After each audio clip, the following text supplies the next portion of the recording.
নমস্কার বন্ধুরা, কেমন আছো সবাই? আশা করি তোমরা সবাই ভালো আছো, আমরাও ভালো আছি। রমা মুম্বাই ব্লগে তোমাদের সবাইকে স্বাগত। চলে এসেছি আবার আর একটা নতুন ভিডিও নিয়ে। আমার সকল পুরনো বন্ধু, সকল নতুন বন্ধুদের অনেক ভালোবাসা জানিয়ে শুরু করছি আজকের ভিডিও। দেখো, দুপুর 12:30 বাজে, কি প্রচণ্ড বৃষ্টি হচ্ছে। দেখো, এত বৃষ্টি হচ্ছে, তোমরা খেয়াল করতে পারছো? ওই দেখো, জল জমে গেছে রাস্তায় রীতিমতন। গাড়িগুলো আসছে, খেয়াল করে দেখো, রাস্তায় রীতিমতন জল জমে গেছে। প্রচণ্ড বৃষ্টি হচ্ছে, মানে মুম্বাইয়ের বৃষ্টির সিরিয়াসলি কোনো ভরসা নেই। যারা আমরা এখানে থাকি আমরা জানি, মানে একটুও ভরসা নেই। তুমি রাস্তায় বেরোলে এই বর্ষাকালে ভিজবেই ভিজবে। দেখছো বৃষ্টি নেই, ছাতা ছাড়া বেরোলে ব্যাস অমনি তোমাকে ভিজতেই হবে। যখন তখন বৃষ্টি নামবে একদম ঝমঝম করে, মানে বললাম না, খুব জোরে আর খুব আস্তে। এই হচ্ছে এখানে বৃষ্টির ধরন, কিন্তু থামবে না, বৃষ্টি হতেই থাকবে। কখনো প্রচণ্ড জোরে, কখনো একটু আস্তে। ওই দেখো, রীতিমতন জল জমে গেছে। দুপুর 12:30 বাজে, এই হচ্ছে অবস্থা এখন। দাঁড়াও, একটু সামনের থেকে দেখাই কি বিচ্ছিরিভাবে জল জমেছে। ভীষণ বৃষ্টি হচ্ছে, ভীষণ। এই দেখো, এই দেখো, দেখতে পাচ্ছ কেমন জল জমে গেছে?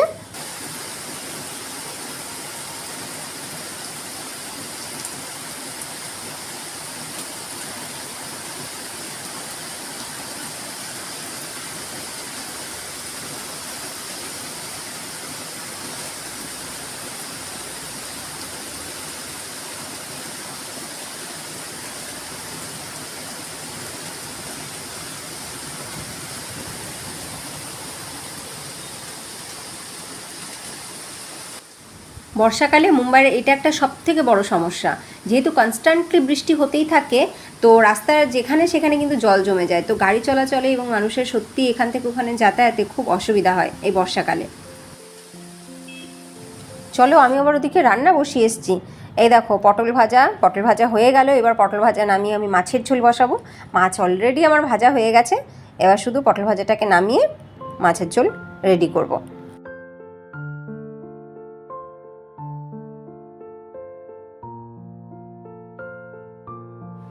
পটল ভাজা তুলে নিলাম, এবার এই কড়াইতেই আমি মাছের ঝোল বসাবো। তো তেল দিয়ে দিলাম, এবার দিলাম জিরে, দিলাম গোটা গরম মশলা, এবার দিলাম শুকনো লঙ্কা, এবার দিলাম আমি তেজপাতা। এবার এগুলো একটু নাড়াচাড়া করে নিয়ে এইবার এর ভেতরে দিয়ে দিচ্ছি আমি পেস্ট করা মশলা। এই পেস্ট করা মশলার মধ্যে আছে আদা, পেঁয়াজ, রসুন, টমেটো আর কাঁচা লঙ্কা। এই পেস্ট দিয়ে এইবার নাড়াচাড়া করে নিচ্ছি একটুখানি। এইবার দেবো সব গুঁড়ো মশলা। প্রথমেই দিয়ে দিচ্ছি আমি একদম স্বাদ মতন লবণ। এইবার দেবো একটু হলুদ গুঁড়ো, তারপরে দেবো এবার Kashmiri red chili powder. Kashmiri red chili পাউডারটা দিলে রঙটা বেশ ভালো আসবে। এইবার দেবো আমি একটুখানি জিরে গুঁড়ো, ব্যাস আর কোনো মশলা এতে দেওয়ার নেই। এখন ভালো করে কষিয়ে নিচ্ছি। এবার খুব ভালো করে কষানো হয়ে গেলে আমি একটুখানি আর একটু জল মিশিয়ে এটাকে একটু ফুটতে দেবো। একটু ফুটে গেলে তারপরে আমি ভাজা মাছ এতে অ্যাড করব। মশলা ভালো করে কষিয়ে নিয়ে এবার আমি কিছুটা জল অ্যাড করে দিলাম। পরিমাণ মতন জল অ্যাড করে এবার একটুখানি ফুটতে দেব। এবার ঝোল ফুটে উঠেছে, এবার দিয়ে দিচ্ছি আমি ভাজা মাছ, রুই মাছ। 4 পিস রুই মাছ ছিল, রোববার এনেছিলাম, তো সেই মাছই আজকে রান্না করছি। এইবার উপর থেকে ছড়িয়ে দিচ্ছি একটুখানি গরম মশলার গুঁড়ো। গরম মশলার গুঁড়ো ছড়িয়ে আমি ঢেকে একটু ফুটতে দেবো। গ্রেভি একটু ঘন হয়ে গেলেই নামিয়ে নেব।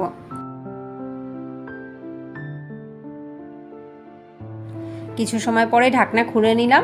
দেখো, গ্রেভি কিন্তু ঘন হয়ে গেছে, আমি যেরকমটাই চাই সেরকম। এবার আমি নামিয়ে নিচ্ছি।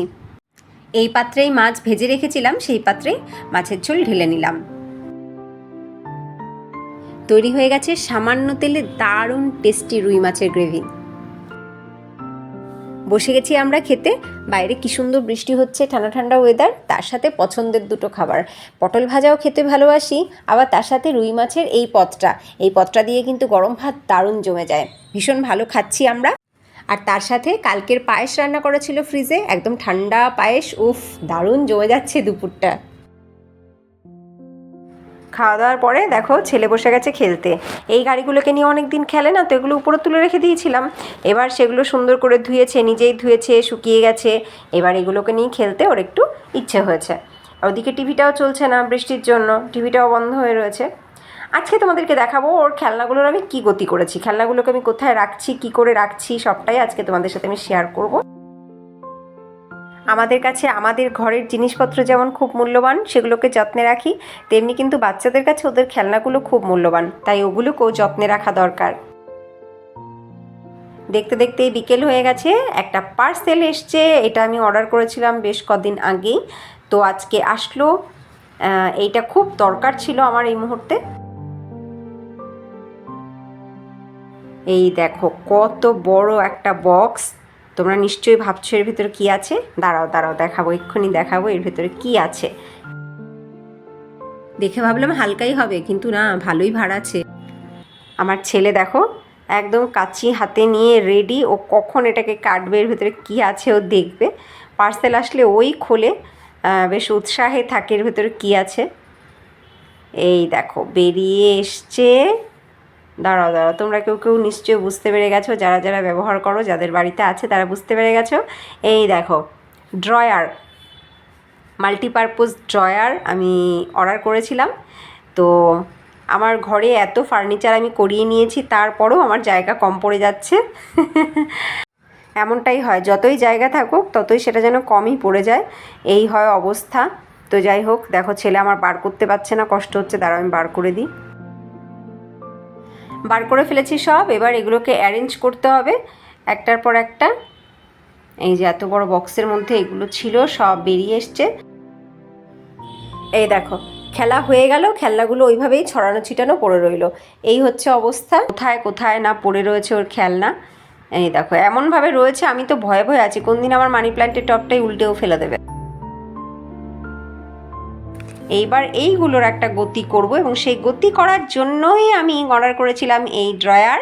এবার এটাকে শুধু অ্যারেঞ্জটা করেই আমি ওর খেলনাগুলোকে অ্যারেঞ্জ করে ফেলবো এর ভেতরে, যাতে খেলনাগুলো সবসময় সুন্দরভাবে গোছানো থাকে এবং ধুলোবালি লাগবে না, যত্নে থাকবে। তো সেই কারণেই এইটাকে আমার অর্ডার করা খুব দরকার ছিল। এখানে ওখানে খেলনা ছড়িয়ে ছিটিয়ে থাকে যতই আমি গোছাই না কেন। তো যাই হোক, এখন যেহেতু একটু বড় হয়েছে, এখন বুঝবে যে এগুলো যত্নে থাকবে, ধুলোবালি লাগবে না, তো ও নিশ্চয়ই একটু গুছিয়ে রাখবে, সেই কারণেই এটা আনা। বাবাই কিন্তু এটা পেয়ে খুব খুশি হয়েছে জানো তো, আর বলেছি যে এটা তোর প্রি বার্থডে গিফট, মানে এই নেক্সট মান্থেই ওর বার্থডে আসছে, তো বলেছে এটা তোর প্রি বার্থডে গিফট। এইটা শুনে আরও বেশি খুশি হয়ে গেছে। আমাদের কাছে আমাদের জিনিসের যতটা গুরুত্ব, ওদের কাছেও কিন্তু ওদের খেলনার ঠিক ততটাই গুরুত্ব। ওরাও চায় ওদের খেলনাগুলো যেন সেফ থাকে, ভালো থাকে। ও এটা অ্যারেঞ্জ করছে আর আমি ওদিকে গেছি রান্নাঘরে, আর এর সাথে কোনো ম্যানুয়াল পেপারও দেয়নি। দেখো নিজে নিজে কী সুন্দর অ্যারেঞ্জ করে ফেললো। এই জিনিসগুলো খুব ভালো পারে ও, খুব এক্সাইটেড এটা কতক্ষণে রেডি হবে, তারপরে এর ভেতরে খেলনাগুলোকে রাখবে, ভীষণ এক্সাইটেড রয়েছে ও। দেখো রেডি করে ফেলেছে পুরো। এইবার এটাকে কোথায় রাখবো সেটা নিয়ে ভাবনা চিন্তা করছি। ওর পাপা বলছে এই হলরুমেই রাখতে, আর আমি আবার হলরুমে রাখতে চাইছি না, কারণ হলরুমে সব কিছু রাখলে একটু কেমন ঘিঞ্জি হয়ে যাবে। তো আমি নিয়ে চলে এসেছি বেডরুমে। এইবার দেখা যাক এটাকে এখন কোথায় রাখতে পারি। এই হয় অবস্থা, ঘরে নতুন কোনো জিনিস আসলে যেমন আনন্দ হয়, তেমনি কোথায় এটাকে রাখবো সেটা নিয়েও কিন্তু একটা বিশাল ভাবনা চিন্তার মধ্যে পড়ে যাই আমরা। দেখো এটাকে কোথায় রাখবো সেটা নিয়ে ভাবছি, কারণ এটা নিয়ে তো আর নাড়াচাড়া করা যাবে না, যে কোনো এক জায়গায় এটাকে ফিক্সড করতে হবে। তো এই জায়গাটাই আমার কাছে বেশি সুইটেবল মনে হলো। দেখো একদম খাপে খাপে হয়ে গেছে জায়গাটা, একদম খাপে খাপে। আর ওই কর্নারটা আমার কোনো কাজেও লাগে না, কর্নারটা কিন্তু এমনিই ফাঁকাই পড়েছিল। দেখো এই কর্নারটাতে একদম এটা সেটেল হয়ে গেছে, ভীষণ সুন্দর খাপে খাপে মিলে গেছে জায়গাটাতে। আর ছেলে আমার বসেও পড়েছে ওর খেলনা নিয়ে, সব একদম সেই সুরাকের উপর থেকে বাস্কেটটাকে ধরে নিয়ে চলে এসছে, এবার এটাকে ঢেলে সব ফেলেছে। এইবার এখান থেকে আমি আবার বলছি কি, যে তোর যেটা যেটা মনে হয় তুই খেলবি সেইটাই রাখবি, আর যেগুলো খেলবি না বলে মনে করছিস সেগুলোকে কিন্তু ফেলে দিবি। দেখা যাক এখনও কি ফেলে আর কি রাখে।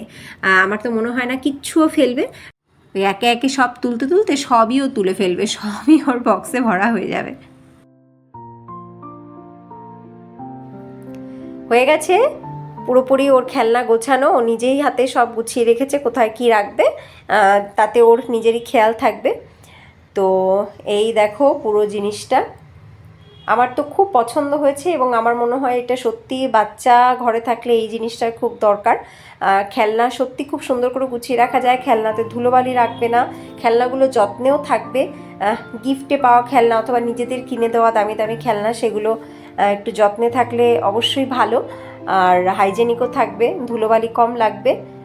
তো এই বড় খেলনাগুলো ভেতরে যায়নি, এই যে বড় বন্দুক, বড় একটা তীর, ধনুক, এইগুলো ভেতরে রাখা সম্ভব হয়নি, ড্রয়ারে ধরেনি। এই যে মেকানিক্যাল গেম, এই পুরো জিনিসটা বক্সের মধ্যে হয়নি বলে এটা বক্সের উপরে রেখে দিয়েছে, ও নিজেই রেখেছে।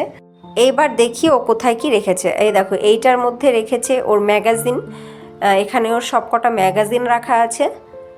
আর তার নিচের দুটো বক্সে এখনও পর্যন্ত কিছু রাখেনি, বলছিল মাম্মা এই দুটো বক্সে আমার নোটবুক এবং আমার কালার পেন্সিল, ক্রেয়ন্স, এই সমস্তগুলো রাখবো। যে ঠিক আছে রাখিস। তো ওই দুটো ফাঁকা আছে এখনও। আর এই পরপর নিচের তিনটেতে খেলনা রেখেছে, দেখো বেশ ভালো স্পেস আছে আমার মনে হয়, ড্রয়ারগুলোতে রাখা যাচ্ছে খেলনা। এটা তো বড় খেলনাগুলো রেখেছে যেগুলো দিয়ে খেলবে না। এইটার মধ্যে রেখেছে দেখো ওর বন্দুক, ওর বল, দেখো একটা লাঠিও রেখেছে। হ্যাঁ, কত খেলনা রেখেছে এটার মধ্যে, বাঁশি টাশি অনেক কিছু রেখেছে এটার মধ্যে। আর একদম নিচেরটাতে রেখেছে এই দেখো ওর রাজ্যের গাড়ি, যত সব গাড়ি, তারপরে এই দেখো আবার একটা বক্সও ঢুকিয়ে রেখেছে এর ভেতরে, তারপরে ব্লকস, এই সমস্তগুলো রেখেছে এইটার মধ্যে। যত ছোট খেলনা এই দুটোর মধ্যে রেখেছে, আর উপরেরটাতে রেখেছে বড় খেলনাগুলো। এইবার মনে হচ্ছে আমার ঘর আগের তুলনায় অনেক বেশি পরিষ্কার থাকবে। খেলা হয়ে গেলে খেলনাগুলোকে নিজেই জায়গা মতন গুছিয়ে রাখবে। আমার তো এই প্রোডাক্টটা ভীষণ পছন্দ হয়েছে, আমার ভীষণ ইউজফুল বলে মনে হচ্ছে। আর বাচ্চা ঘরে থাকলে আমার মনে হয় এইটা ভীষণ ইম্পর্ট্যান্ট একটা জিনিস। বাচ্চা নিজের খেলনা, নিজের জিনিস নিজে গুছিয়ে রাখতে পারবে, এতে করে ও রেসপন্সিবল হবে, ও নিজের জিনিস যত্নে রাখতে শিখবে, গুছিয়ে রাখতে শিখবে। আর বাচ্চা যতদিন নিজে থেকে পারছে না, ছোট আছে, ততদিন পর্যন্ত মা গুছিয়ে রাখবে, তাহলে ওর খেলনাগুলো হাইজেনিক থাকবে, আবার ঘরও পরিষ্কার থাকবে। ভিডিওটা তোমাদের কেমন লাগলো তোমরা কিন্তু অবশ্যই জানিও। ভালো লাগলে লাইক করে সাবস্ক্রাইব করে সাথে থেকো নতুন বন্ধুরা। দেখা হবে নেক্সট ভিডিওতে। টাটা।